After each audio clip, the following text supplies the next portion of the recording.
Hey, buddy, how are you, man? I'm fantastic. How are you today, sir? I'm great, thank you. I'm just chilling in my house, excited to do this, but all is well. I mean, the Raptors are the Raptors, so that's exciting. Right, exciting times for Toronto right now. Dude, this city is going off because of this. Off. What's it been like being in the midst of that? You know, it's wild. I was an NBA reporter the first few years that the Raptors were in the league, and I remember I was producing radio shows back then when we were taking calls from the audience to find out what should we even name the team. Like it Right. was that early. So to spend this entire run with this team has been so gratifying, and there's been so many downs and so many ups and a lot of just like this. That to have the best player in the league on the team and to have this, the whole city's crazy. Everybody's walking around Raptors gear. It's been a lot of fun. Going back for you, were you born and raised in Toronto or was it sort of out just outside? I was born in Toronto. So growing up in Toronto, you guys didn't have the much music that you guys were doing. What were your first exposures to that? You know, much music was there, but it was I didn't have cable, so I didn't. I never actually saw much music. I saw a few of the free weekends, of course, but because I wasn't going to be a musician in that respect, I found another way to do it, and I was able to connect with musicians, and I was able to interview them. I was an NBA reporter, like I said in the very beginning of my career, so I was able to connect to ballers differently than maybe some of the other cats were because I was actually listening to music. And, you know, when the Raptors first came to town, it wasn't a lot of basketball fans in media, or really NBA fans. So I'm sure there were plenty, but they weren't covering it. And so I was able to bring a bit of a youthful approach to it, but it was music and the musicians that inspired me to be bigger and better. And comedians like George Carlin and Richard Pryor had such a huge impact on me when I was young.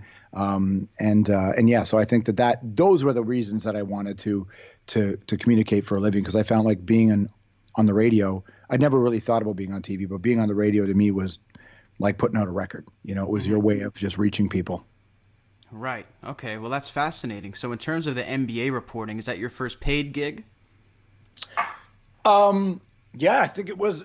Well, no, my first paid gig was I was a mascot for a radio station in Kelowna, BC. I was doing a metal show on Monday nights called High Voltage. I was an assisting in the music department, but neither of those two jobs paid me, but they wanted to pay me, and so the only place they had a budget was for the person to play the mascot. So I Right. dressed as a mascot for the radio station, and I would hand out free tickets. I was a lizard, and yeah, I made $10 an hour, and Big Macs were two for $2 that month. So it was perfect. Yeah, definitely useful for sure. I mean, hey, you see a lot of people starting their way off in radio and in entertainment with that. Clearly, it's paid off. So you transition from that into the NBA. So are you consciously at that point? You said you connected with the players differently. Are you consciously bringing up different topics, or was that natural for you? No, I think, I was really early in my career, so I didn't really know what I was doing. But I think that the artists, the athletes could tell that I was a little bit different.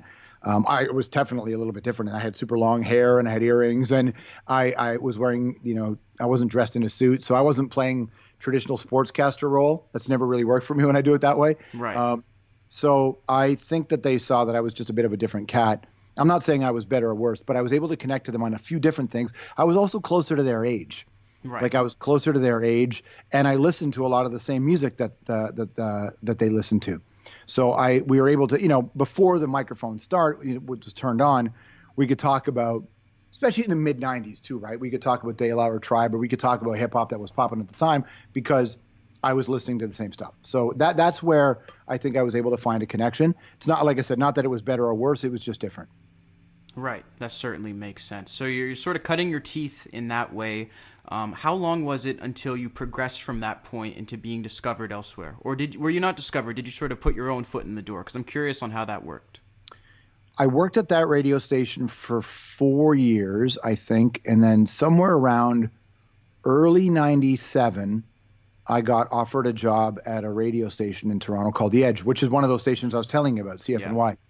Um, it was a new rock station. There was a lot of alternative music that was really kicking it. Dance music was kicking it. We were playing like Chemical Brothers, things like that. Um, I had put my foot in the door in one way, kind of. About a year earlier, I had called the boss of that radio station, The Edge. His name is Stu. He's in Calgary. Hmm. And I called Stu. He's in Calgary now. He was in Toronto then. And Right. I said to him, I work up the street at this radio station. I do this talk show, this sports talk show, do the Raptors. Um, and I'm not asking you for a job, I said to him on the phone, but I'm going to send you my tape. and maybe you can give me some advice, but I'm not asking you for a job. I got a job. Right. And then I guess about a year later, I got a call and he said, come meet with me for breakfast. And I did. And then he said, he offered me a job. And I guess, but what he said to me was, I don't have a job for you. He said, I don't have a job for you, but I want you to work here. So do you trust me? I'm going to tell everybody that you're just handing out tickets again, kind of like I did in Kelowna. He said, you're handing out tickets and you're going to meet the audience and that maybe one day you'll be on the radio. But do you trust me? And I was having my own show on the Fan. So it was a big leap of faith to look at this guy and say, yeah, I trust you. But I did, for whatever reason. I didn't know him. But I trusted him and he hired me. And then, a couple of weeks later, I was on the air. I had my own show and then away we go. Wow. And it kind of happened that way. He liked the fact that I was able to talk about sports and politics and music and social justice. And I was a bit of a fucker. Like, he liked the fact that I was well-rounded in terms of my interests. Right. And I liked all kinds of music. That's how I got the job, honestly. And then that job, I was doing overnights and swing, weekend mornings, and I was still giving away tickets. Yeah. And that's when I got a call there at the Edge one day when I was working to see if I would be interested in talking to MuchMusic about going there. Beautiful. So it all sort of naturally went up. Yeah, I'm a huge believer, man, in do the work. Yeah. Do the work and let people know you're out there. That's not a bad thing. But I wasn't desperate to be discovered. To be honest with you, I never thought about being on television. I didn't care about TV. I wanted to be on the radio. So I already had a dream job on the radio. I was 25. So the idea of doing mornings wasn't that interesting to me because I don't want those hours. And I was doing weekend mornings and I hated those hours. So I liked what I was doing. I was doing live in Toronto. But again, I really believe if you have crushing work ethic, that's one thing. Talent's fine, but the ability to do things with talent and the ability to do things with your creativity, it's kind of like, when I listen to bands, I don't necessarily need to listen to the most skilled player. I want to hear the player with the best ideas. Right. And the ability to execute on those ideas. And that's kind of what I've been trying to do my whole career. And then that seemed to have worked for me. So that's how I kind of got the job. I was not raised to ever expect to be in this business. There was nobody, my mom, I don't think she ever asked me what I was going to do for a living. Like, not really. Maybe once she asked me. No, I didn't do well at school. There was no reason. I was a terrible student. I was just going to get a job driving a forklift, which is a job I had. Right. So I just assumed that was going to be my career, working at a movie theater and driving a forklift. That was going to be my life. And so the radio kind of, when I got the job, I was just going to do everything in my power to be good at it. And that's, I think, honestly, dude, what I find most interesting is not to be successful by anybody else's definitions, is to be good at it. Right. If I did the work and I'm good at it, then I can finish that and try something else. Exactly. And I think that's very wise and good words to share, because I believe that a lot of people get distracted and they start looking at the other aspects. Like, I want to be on TV and I want to do this and that, but it's like, do you actually want to communicate people? Do you actually want to share important information and shed a new light on people? That's what essentially it's about. So to hear you saying that, the core of it is your main focus, I think is very inspiring. TV is so whack. Honestly, being on TV is, I was very lucky that for a long time I was able to be me on TV. Yeah. So I kind of avoided a lot of the bullshit that people have to go through. I mean, it was there, but I think it's because I grew up immigrant family. I'm ethnic, like I said, terrible education, below the poverty line. So I don't have there's no fucking sense of entitlement in my world at all, right? Everything you get, you work for. And I think that radio to me was beautiful because I don't know what you're like, but when I was a kid, I didn't want to sit at the kids' table. Yeah, I was the same way. Yeah, we didn't even really have a kids' table. We sat with the adults and we were expected to be better citizens.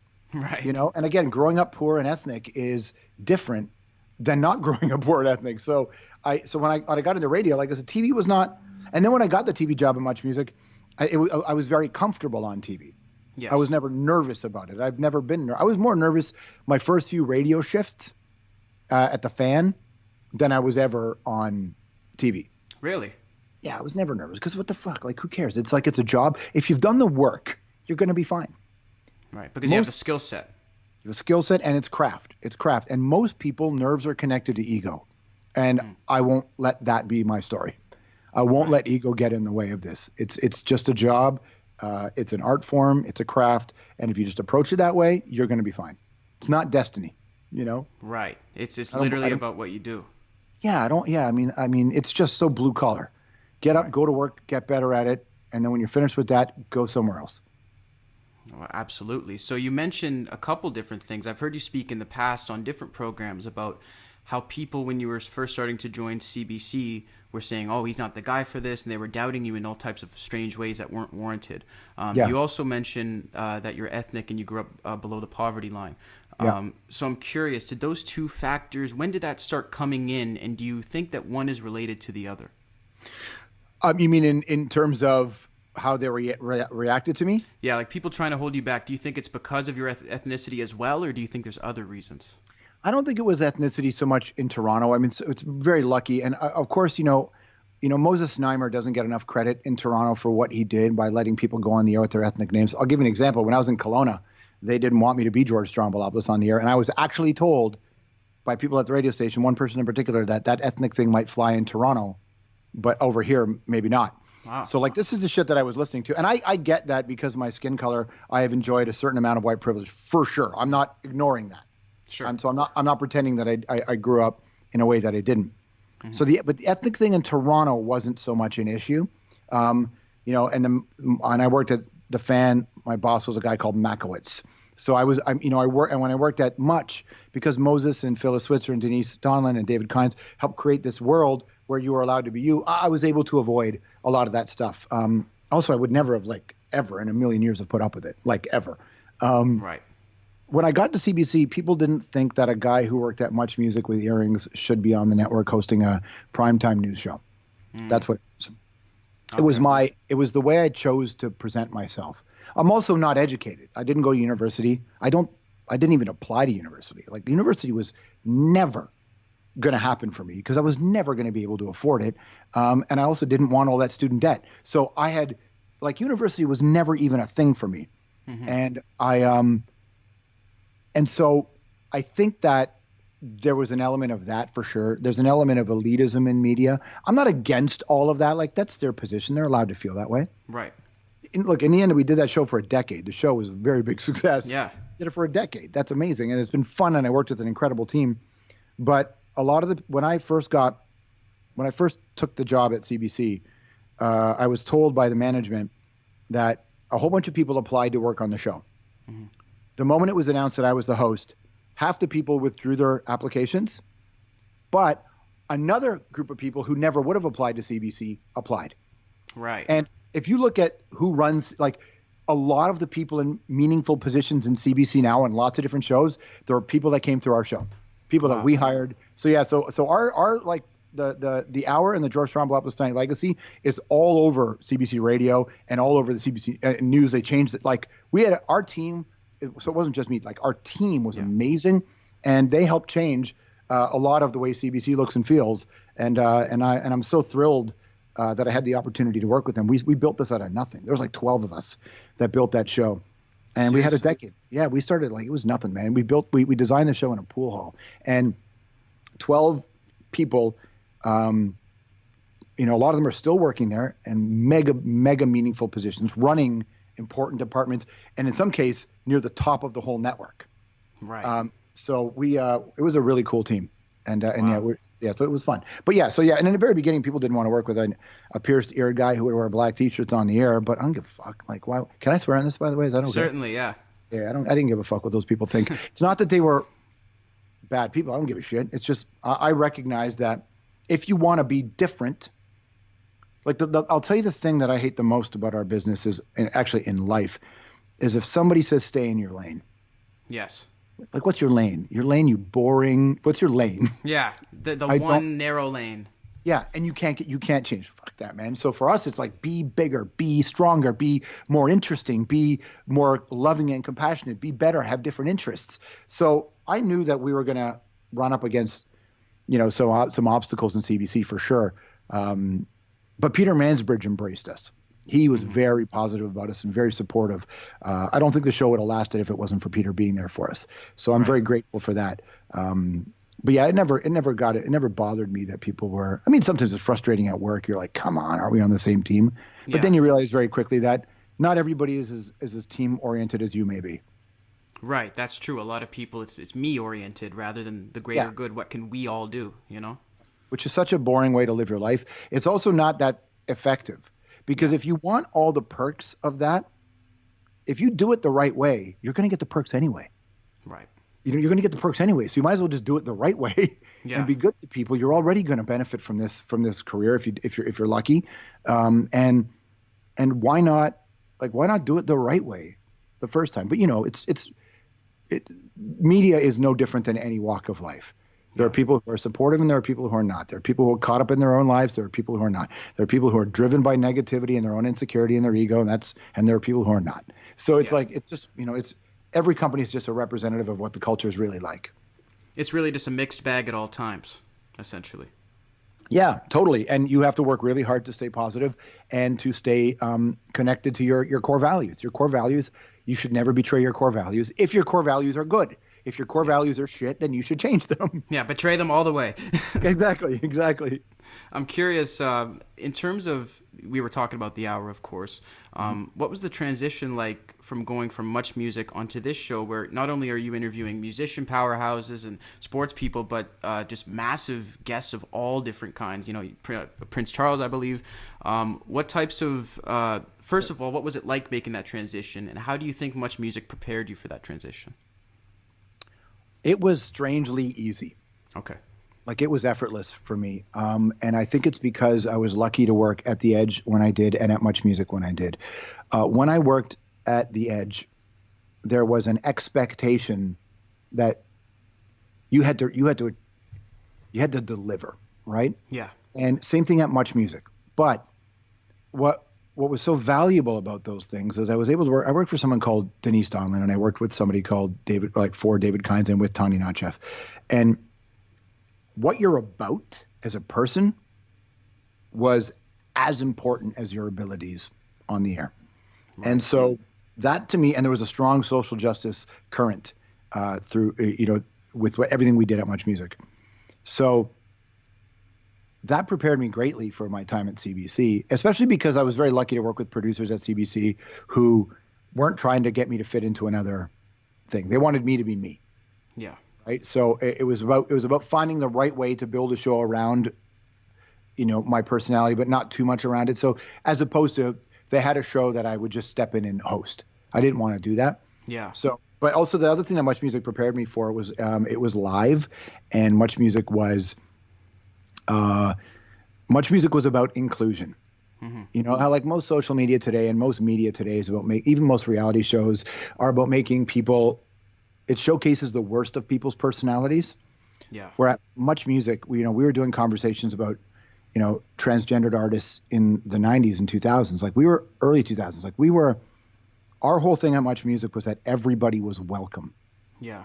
And I believe that MuchMusic doesn't get enough credit for what it actually meant to culture. It was easily dismissed by people who worked at CBC and CTV and Global. Because at the time mainstream media was a little bit different. Much was owned by the Waters family, right? So that whole sense of community and be bigger, be better, and also Much taught us a lot about how to be a star, right? And I think that in Canadian television you're discouraged from being a star, and CBC didn't have a history of they weren't in the star making business, right? But we were in the star making business. We were in the business of, making the audience feel like a star, making the bands feel like a star. And through that, you have a relationship with the audience, right? So by the time I got to MuchMusic, I had more than enough swagger. By the time I got to CBC, I had more than enough swagger to help me, to protect me from some of the bullshit. And I was also surrounded by a really good team that kept a lot of that stuff away from me. Because I know a lot of people inside CBC did not like what I was doing, but I don't care. Like I said, didn't care. Yeah, and you didn't let them change you. No, not at all. Not at all. I didn't let hockey change me. That's one of the reasons it didn't work. I wouldn't change. Like I'm going into the grave being comfortable with my choices, right? Yeah. I'm not going into the grave any other way. And I would be more than happy to drive a forklift in a warehouse again, sincerely, because the contents of your heart and the quality of your character are who you really are. And I know what this business is. I've been very lucky, like I said, and I've enjoyed some privilege and also plenty of the grace of others. But I know that it comes from just I don't abandon my core values. That's not why I have that luck, but that's why I'm comfortable with my choices. Right. Would you say that most people in the position that you've been in are more willing to change themselves and sort of go with it, I guess, for the money or for the whatever it may be? Or do you find that most people stick to their core values from your experience? I think you're going to find it's almost drawn right down the middle. Okay. Yeah, that's the thing. There are so many pitfalls in our business. I mean, you're in it. It's Canada, so it's not London or LA, right? So the money's not the same here. The fame isn't the same here. I always kind of say that in Canada, you're not famous. You just have a profile. People recognize you. But I mean, Drake's famous, of course. Mm-hmm. But I've worked with a lot of people who are who they are, and they're strong and they're good people and they have great values. I worked with so many at Much, so many at CBC, so many at The Edge, quite a few at The Fan as well. There are places where I've worked where people don't have good values and you can see it. Mm-hmm. The companies are kind of run pretty shoddy and they're pretty sketchy. Yeah. And so you're going to come across people who don't do right by the opportunities they've been given, for sure. Yeah. But I've like I said, those people I don't even give a fuck about. I mean, they're nothings to me. They're non-entities to me. Yeah. And we just try to lead by example. My mom used to always say, "Do good and good will follow." And yes. I'm a big believer in that kind of thing. Certainly, and I appreciate that spirit. I think that's something that should be shared more, and that leads into what you're doing now, the House of Strombo show, which I think is fantastic. I mean, having artists to your house, having fan inclusion, is that sort of reminiscent of the MuchMusic days where there were fans and artists together? It's the reason I did it. I was walking by MuchMusic, which is just down the street over there. Honestly, it's a 7-minute walk from my house, and I was walking by there years ago, and they had boarded up the windows because they were doing another show. And inside, I was kind of like, you guys don't realize how important MuchMusic was to the audience, to young people. Like in this bullshit era of social media and craziness and bullying and all that, like they need MuchMusic now more than ever. Right. It's almost more necessary. 100%, because we worked really hard to contextualize things for an audience, and everybody on the air there, man, cared so deeply about the audience. And I remember thinking how kids used to come from all across the country and bang on those windows at the corner of Queen and John. And I remember, regularly I would, either Rick would come in and say, "Hey, George, there's some kids from so-and-so that want to meet you." Or I would be outside and some kids would be like, "Oh my God, I love Rick," or "I love Rachel," or "Nam," or "Master T." And I would go into this, I'd say, "Hold on, let me get them." And I would go in and I'd say, "Hey, come on, let's go." Right. And never once did anybody who worked at MuchMusic ever go, "Oh God." They were fucking thrilled to go out there and connect with the kids, right? That was super important. And The Edge used to have a storefront studio even before that, where we were able to, audiences would come hang out if they didn't want to go home, if they weren't getting out with their parents, if they hated school, if they just needed a break, they would come and hang out. So I would honestly be doing a radio show like this, and there would be 25 kids just sort of hanging around, and then Green Day would walk in, or Oasis would walk in, and the kids would freak out. Ben Harper would walk in. It was amazing.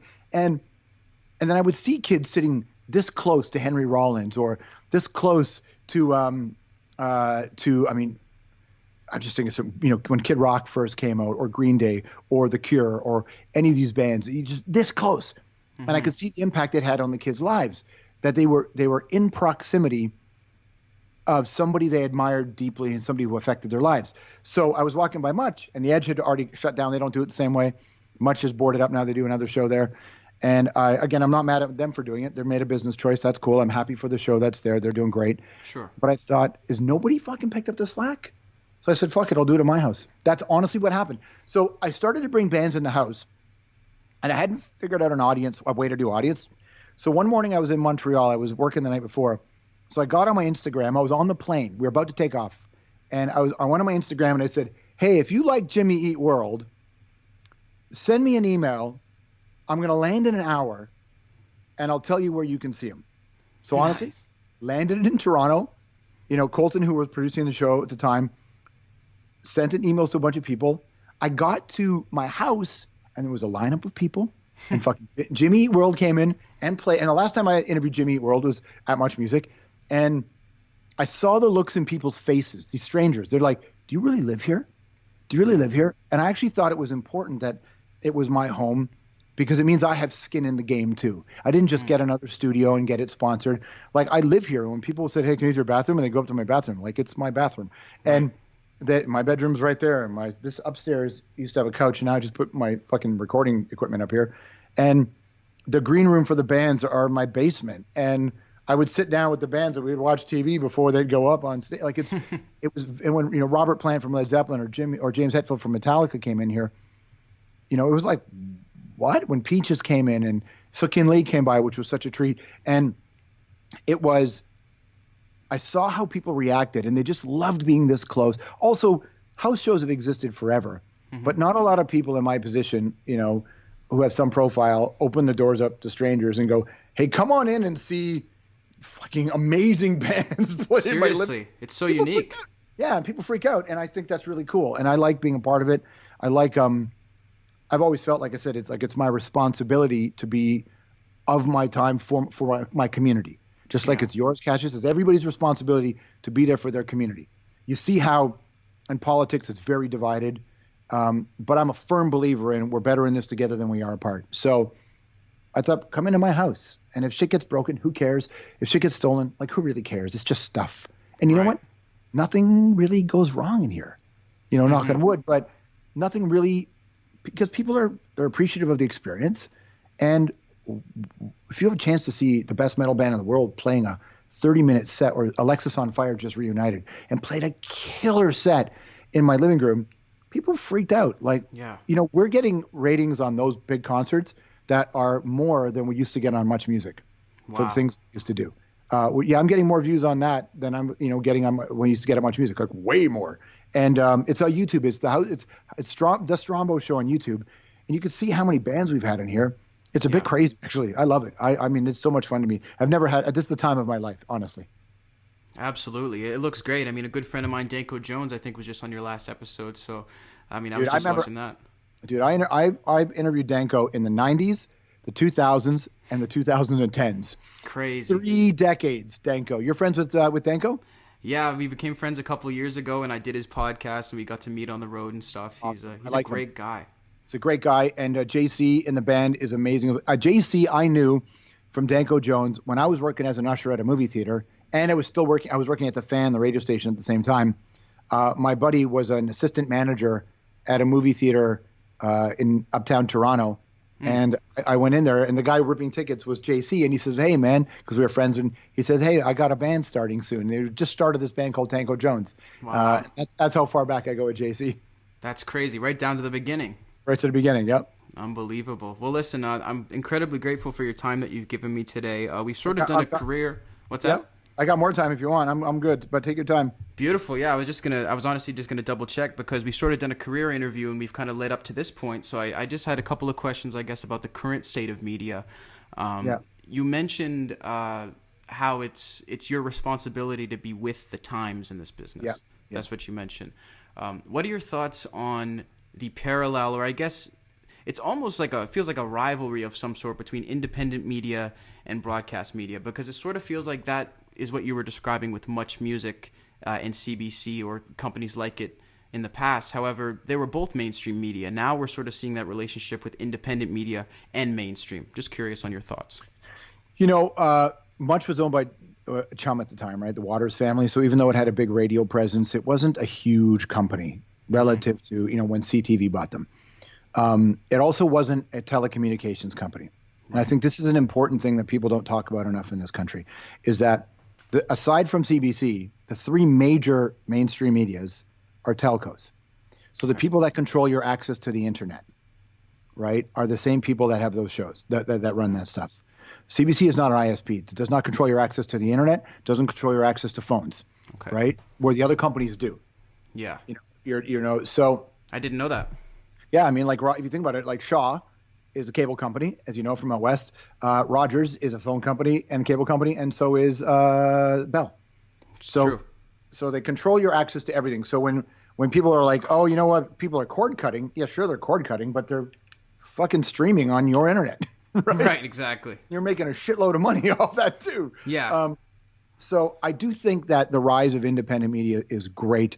There are lots of downsides for both, for sure, and upsides. Mm-hmm. They're just basically they're all imperfect. Right. Mainstream media the good ones have a certain institutional burden of proof. When it's like CBC News is pretty solid.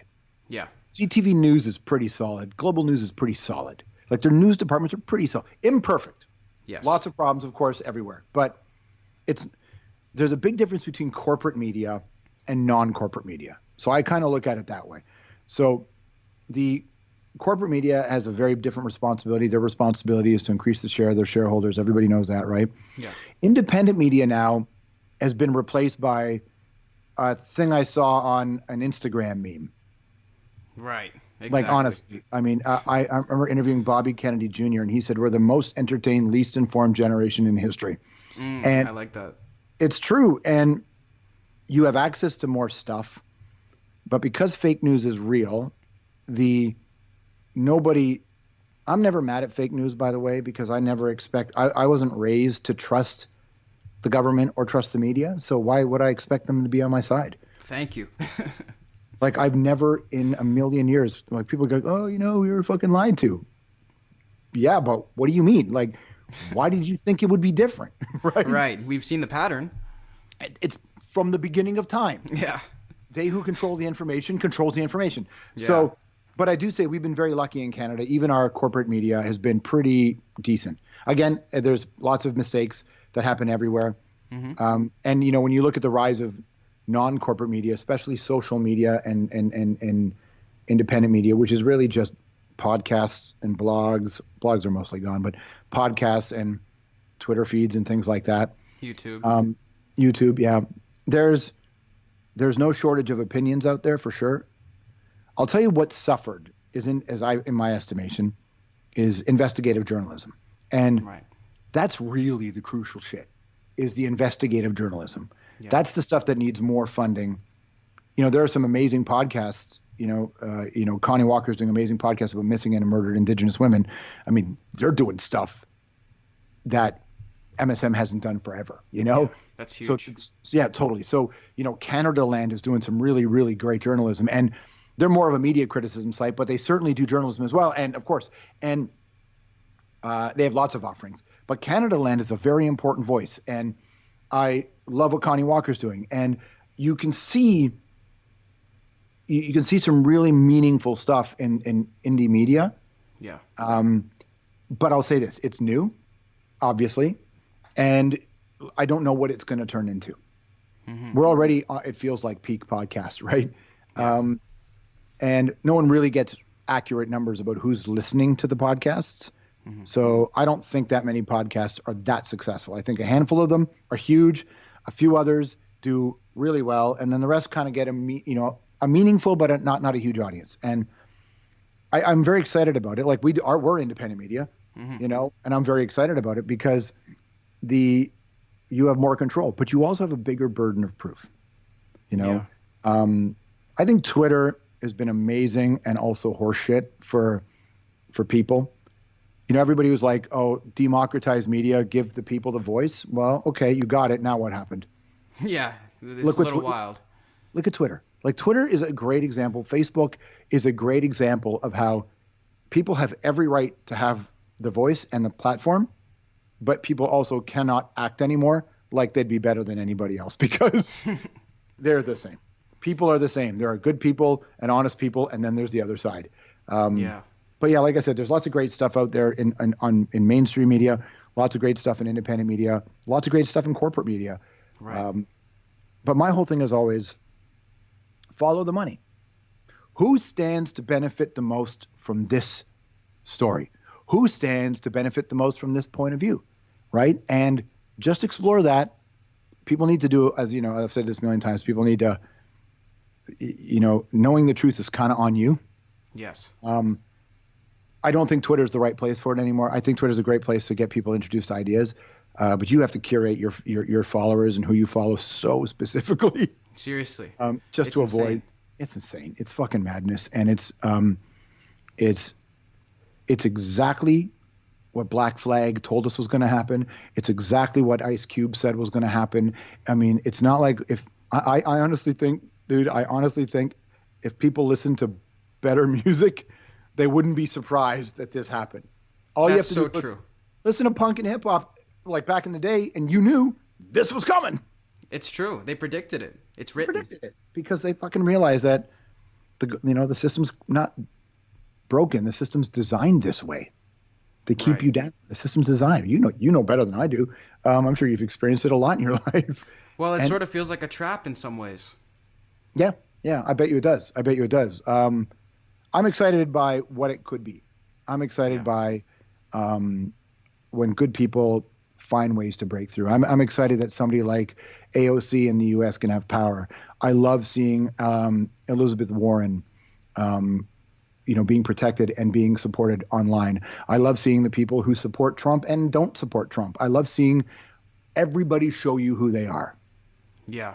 I had friends tell me like they didn't realize there were so many Nazis around. I'm like, what the fuck are you talking about? The Right. Nazis are everywhere. Now we just know because Yeah. they're identifying themselves. Where do you think they've been? Yeah, it's Somewhere. right. Like, we think we fixed racism? We didn't. No. So I think that I think social media is great for showing people who they really are, showing us who they really are. And you see a lot of wonderful, great people too. I'm not cynical on any level about it. There's a big difference for me between critical thinking and being cynical. Yes. I'm not cynical. I'm hyper aware and hyper distrustful. But you of the seem system. very balanced as well. Yeah, because it's just like I'm never going to let them get me down. Yeah. I'm never going to let them get me down. Sometimes you look around and go, I mean, like we have politics is a war here in Ontario now. Politics is a war in Alberta in a way that people don't think it's going to come. The voter is ultra smug. The voter is very reactionary. And I think that all those things contribute to a culture that's mega divided. So we could use it not to bridge the gap and get people to change their minds, because I don't think they're gonna. No. It's just to find ways to get together. Yeah, And exactly. coexist. That's true. Yeah, I think there's something to be said about that because, at a certain point, I think that we've lost everybody's entitled to their own opinion. It's sort of like you can say it, but you're going to be persecuted now, no matter what it really is. So I think it is about coexisting with this amount of opinion. It is. And you know what? Everybody's entitled to their own opinion and their own truth, but they're not entitled to their own facts. That's Yes. different. Yes. Right? And the other thing is that people don't really want facts anymore. They want to be validated. I get it. They want their opinions to be validated. I get it. Maybe again, it comes from the kind of music that I used to listen to and growing up in the neighborhoods I grew up in. There's refrains that I hear in the media online that I reject. This, why can't we all just respect each other? Well, because we can't. Yeah. Because they don't. I don't respect a ton of opinions out there. I don't respect what's happening in Alabama with the abortion law, right? So I'm not going to, and you don't need them to respect you. You just need them to let you do your thing. Yes. That's the difference. Like, everybody's so fucking emotional now and like, respect me. No, fuck off. They're not going to respect you. Right. They're not going to respect you. They're Yeah. diametrically opposed to you, but they can't get in your way because we have laws and we have a constitution. And that's why we have constitutions. And that's why judges are so important. And Exactly. that's why politics is so important. People go, voting doesn't make a difference. You're right. It kind of doesn't, but also it kind of does. Right. Exactly. All those people who said voting doesn't really matter. Anybody who's center left is going to live for 2 decades, 3 decades with a bunch of hyper conservative judges on the Supreme Court in the U.S. So does voting matter? Does voting matter? And so to me, it's like people are so emotional about stuff that they're missing the fact that history has taught us how to behave. Yes. That we've learned how to get through stuff. We don't need to all get along. We're not gonna. We have we have sports so that we can all get in a stadium together or an arena one day and cheer, and you don't know how that person votes. We have concerts for the same reason. We have these public gatherings that are apolitical so that we can, right, find out. But now I like my music to be hyper political. So Okay. I like watching that stuff. But we're not going to all get along, and everybody should stop worrying about it. Like, it's not about getting along. It's about just what's the rule of law. I'm a bit like good laws, well enforced. Yeah. That's a simple way to get it to figuring shit out. Right. Have good laws that are just and enforce them properly, and make sure that we address all kinds of knowing the difference between equality and equity, knowing, those are really important things. And I think people in the media could talk a little bit more about that, but some of them do. And this is where podcasts and independent media have been amazing, right? So independent media have been incredible in creating a place where those who've never been represented get to be represented, and those who have been represented need to listen to those shows Seriously. to understand. Yeah, no, I completely agree with that, honestly. I mean, it's funny. Even my 70-year-old grandmother told me the other day, she said, maybe it's just me, but I'm noticing that the world is thinking from a very emotion-based place. It's all about how people feel instead of the facts. And, I couldn't even believe my own grandmother saw that, Your grandmother's right. Well, think about this. Your grandmother's seen some shit, man. Exactly. Like, just imagine what your grandmother went through. Is your grandmother, what's her ethnicity? French-Canadian. She's French-Canadian. Okay, well, she grew up in Canada? Yeah, she grew up well, luckily. Yeah, so but can you imagine that French-English debate that's been Yeah, exactly. divided politics forever? And because of that, it alienated Alberta. And now you have, your grandmother saw some shit, man, for sure. Seriously. No, tons of life experience. It's true. Yeah. While we're on the topic of social media and the way things are going, we've seen Canada remove the likes off Instagram posts and remove the number of views as well. I'm curious, what are your thoughts on that and displaying those statistics in general on social media? So you can't see how many likes I got when you look on my Instagram? I can't. Now, I will add that it's for a select group of Canadian users. It wasn't for all Canadian users. But me, I was one of the people. I don't know what it's based on. Hold a second. I'm going to go. What's your Instagram feed? It's CASSIUS. Yeah. MORRIS. There you are. I got you. Okay. Underscore. Oh, but I can see how many likes you got. Oh, you can see it. Okay. I can see it. Yeah. Interesting. Yeah. See, for me, if I go look at even my own post, unless I go into it, I can't see. See, you know what that to me is like, honestly, that's like treating the symptom, not the cause. Right. Like that's treating the symptom, not the cause. I get why that's mega important for people who are under the age of 20. Like I can imagine if you're 12 years old and you have an Instagram account and popularity is a big thing that everybody, for every generation it's mattered. I can see why that's important. But if you're an adult and you have to have your likes and your views removed so that you don't feel so badly about it, I mean, holy cow, I'm just like, that's treating the symptom. Right. That's treating the symptom as opposed to, I have an idea. How about just don't give a fuck what people think about you? Seriously. Why do you need that? Why do you need that? Now, society, blah, blah, I get it, all these pressures. We don't know the pressures. But if you're an adult, I kind of feel like it's on you to kind of handle it. So I don't care if my views are public or not. I mean, like, why not? I like it. I like seeing who's on. I like reaching out to people. I like having them reach out to me. I like that kind of community. That's really important. But again, like I said, I think it's really important for kids. I totally think we should be protecting kids from a lot of the stuff that they're exposed to, and we should stop overprotecting kids from the things they should be exposed to. Right. I think we've really switched it. I don't have kids, so I can say that with the bravery of being out of range. I recognize that. Fair enough. But I can see why kids shouldn't see their likes. They shouldn't be clout chasers. Clout chasing is kind of ruined. Yeah. It's ruined hip hop in a way. Not hip hop. It's ruined hip hop media in a way. The clout chasing on IG is so lame. It's crazy. It's crazy, and it's so destructive when you're a teenager. But I guess half the kids who are famous now are teenagers, maybe more. So, although I have a lot of respect for a lot of things Soulja Boy's done. I will give him that. He kind of invented a lot of this for sure. But yeah, I can see why it would be really important to do that for audiences who are young. But I mean, honestly, I'm 46 years old. If I need likes to be taken off, the fucking problem is me, not Instagram. Seriously. That's the problem. what happened to adults making decisions, right? I guess that's the principle. How do you feel clout chasing and stuff on social media? Do you feel it's affected Toronto at all, specifically? I only watch that stuff the way I watch the show Cops. You know, like I just watch it and go, wow. Yeah. You know, that's kind of how I watch clout chasing. I will say this.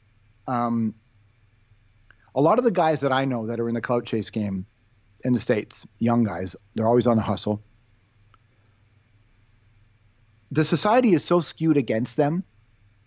It is so difficult for them just to get out of their house and get into their car.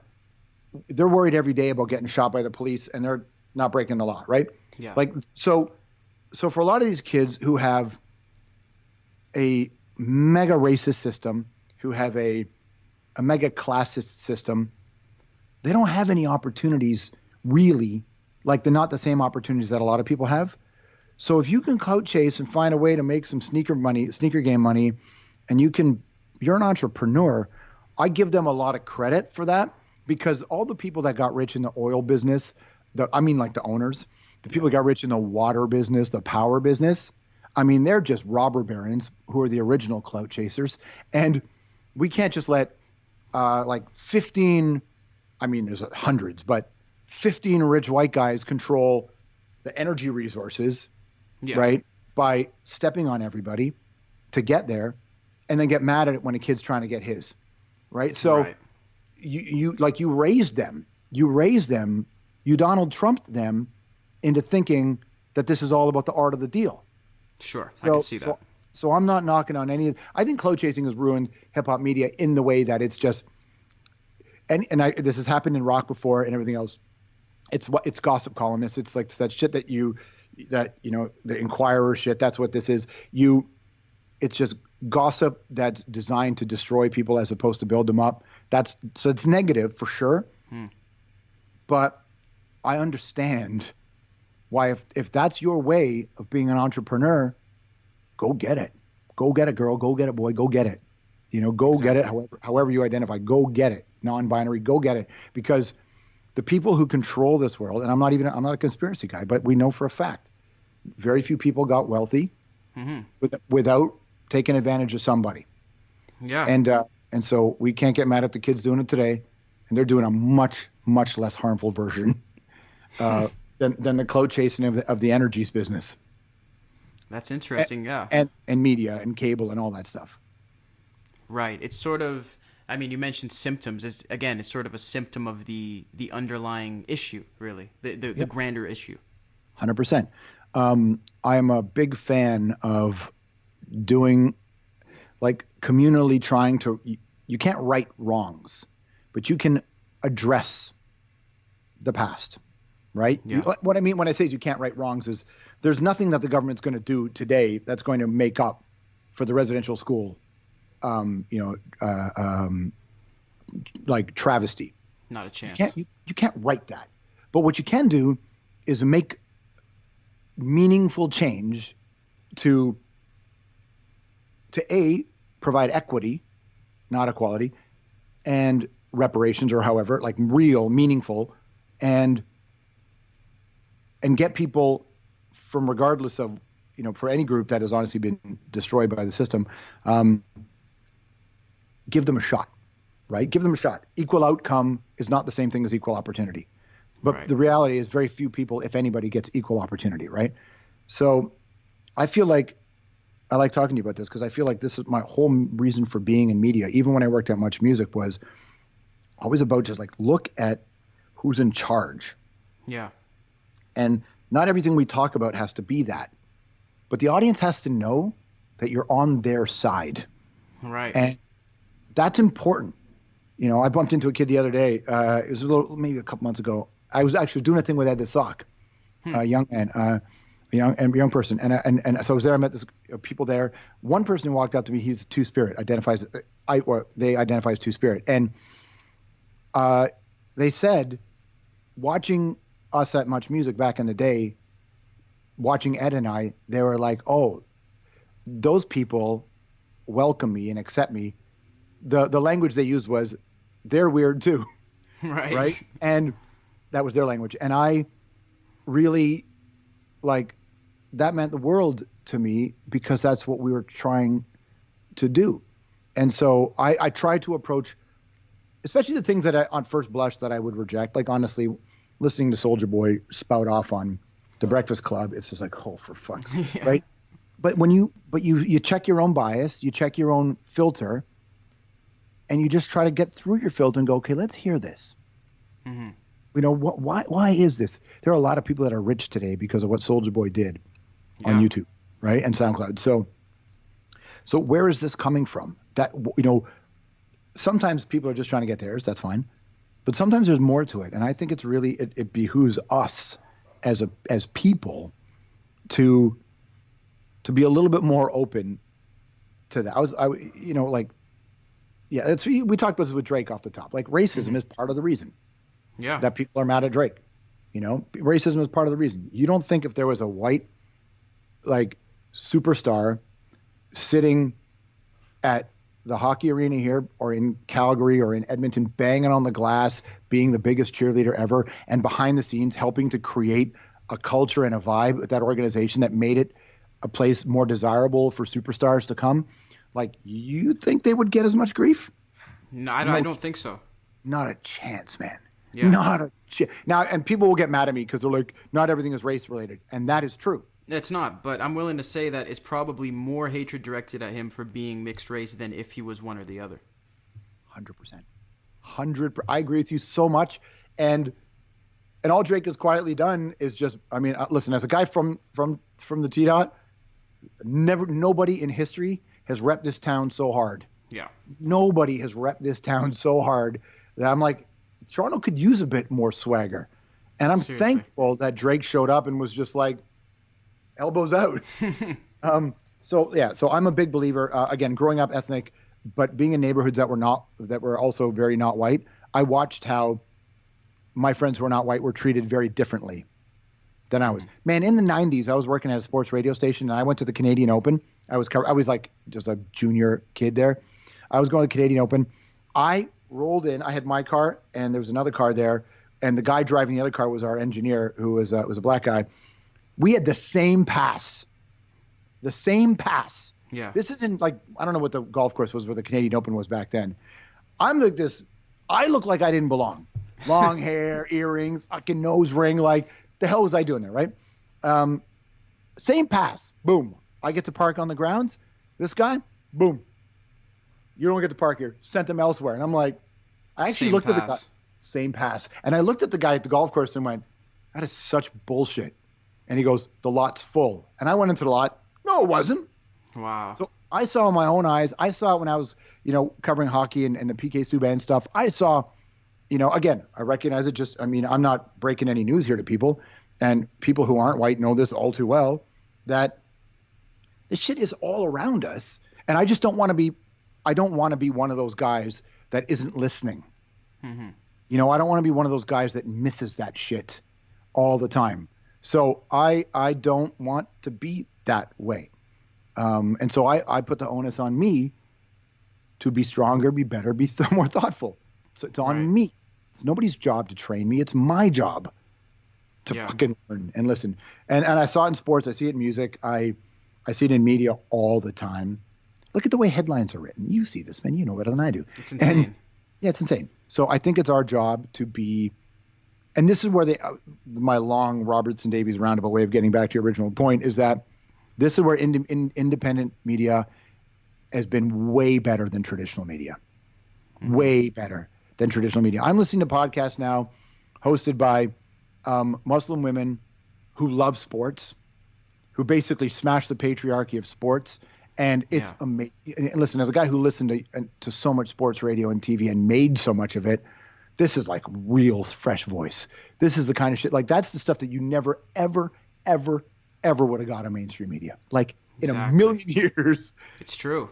Yeah. And so I'm hearing that. I listened to a podcast called Ear Hustle, which is inmates in San Quentin telling stories about being in San Quentin and how San Quentin has been revolutionized because, well, this is what I've never been there, but what I'm hearing is that people, they've changed. It's now medium security, I think, but they have changed how inmates are housed and what they're able to do. And this ear hustle is a whole other world. And this is the kind of shit that I consume. I've seen the other stuff. I've never hopefully contributed to the other stuff, but right. I've been a part of it. And again, as I get older and I understand my own bias and I understand my own privilege and I understand my own role in this, I hold myself to a very high standard. Independent media has done a mega good job. TV is getting way better. One of my favorite shows on HBO is called Insecure. That's a show that wouldn't have got made. That wouldn't have got made, 20 years ago. No way. But I think because the changing nature of the conversation and the changing nature of the participants is had a big reason in that. And I think independent media has had a major role. It's not always positive. It's not always responsible. People are people. But it has largely been, at least from my estimation, like one of the greatest things that's ever happened to our generation is that social media has, for all its downfalls, has created a space where you just can't get away with shit. Yeah. That you should get away with, right? Yeah, it's true. It's almost more accountable now. Yeah, totally. People have to be. So that being said, what are you most looking forward to in the future? Where do you see this going? I don't want to ask a cliche question. You mean like with regards to what? I guess in regards to the new development, as we discuss, independent media is changing so much. Do you look forward to seeing how it will change, or do you feel like it'll change relatively soon, or take a long time? I think the rise of audio, again, has been really interesting. The fact that podcasts are essentially a version of radio, right? Yeah. And I'm really interested to see where that goes. I already hear a lot of people in the business. It's split, right? There's the podcast, and there's a lot of really interesting, smart people who are saying to me now, podcast game isn't the answer. So what I like is that through places like Patreon, we have a Patreon account too, although I don't think we're using it, through places like Patreon and hustling up your own sponsorship, more people have a seat at the table. Yeah. But we're really only in the first few years of that. Yeah. So I'm really curious to see what happens in 5, 10, 15 years from now when that becomes a little bit more institutionalized, because you can't be on the air for that long without having some kind of, you create your own institution. Right. I'm really looking forward to seeing where that goes. TV is going to change dramatically when all the networks take everything off Netflix. So Netflix is essentially going to be originals and maybe a few old school things. Wow, but that's everybody crazy. Yeah, like Disney and Fox, right? That Disney Fox purchase, and they have the controlling interest in Hulu. Like all the stuff that's on Netflix is going to come off Netflix, and now you're going to have to. So if you think about it, we had this brief window of $9.99 a month for Netflix to get lots of stuff. It's going to be $15 at Netflix, $22 at Disney, $17 at Hulu, and they what do? They found a way to charge you as much as you were paying before for cable, because there was no chance they were ever going to let the consumer win. There was no chance. They're looking around like, this is too good. Yeah, we had a window. The Summer of Love, man, was a summer. It wasn't the decade of love. And people talk about the 60s, but the 60s, honestly, were like the last half of the 60s. And the 80s were less, the middle of the 80s, and then the 90s kicked in pretty quickly. So, and then the 90s were really over by 94. So, like, we don't have that much time window for revolution. That's a good point if you look at it that way. And so the big networks have found a way to charge you for everything again, and then someone's going to invent a new, like how many people, if I sit there and say, I need to find the Raptor game, but I want to watch the Raptor game and I want to watch the TNT feed, you don't get TNT in Canada. So like 10 people, we all shout at the same time, I'm going to go to Reddit and I'm going to see what's on Reddit. And I go to Reddit and in 2 seconds I'm there. Right? In 2 seconds, I'm there. Cheaper than it probably would have been. Yeah, free. Yeah, exactly. Right? Free, yeah. Not that I'm saying you don't have to pay for it, but they're finding a way to basically make you pay more than you were going to pay in the past. Wow. If you get the sports stuff and all that shit, so it's pretty wild time. So I'm excited to see the next generation of they're called disruptors now, but they used to just be called, renegades and rebels or shit disturbers. Right. So I'm looking for the next rogue programmer to see what they come up with. That's exciting to me because I think that'll change media. Awesome. Well, I completely agree. And listen, I really value your time and your insight that you shared with me today. We're going to wrap up the broadcast if you want to stick around for just one moment. Sure. But then again, thank you so much. Hey, no problem, man. And if anybody wants to find out how to come to a house show, I'm on IG. Just follow me there at Strombo, and that's pretty much how we find people to come in the house.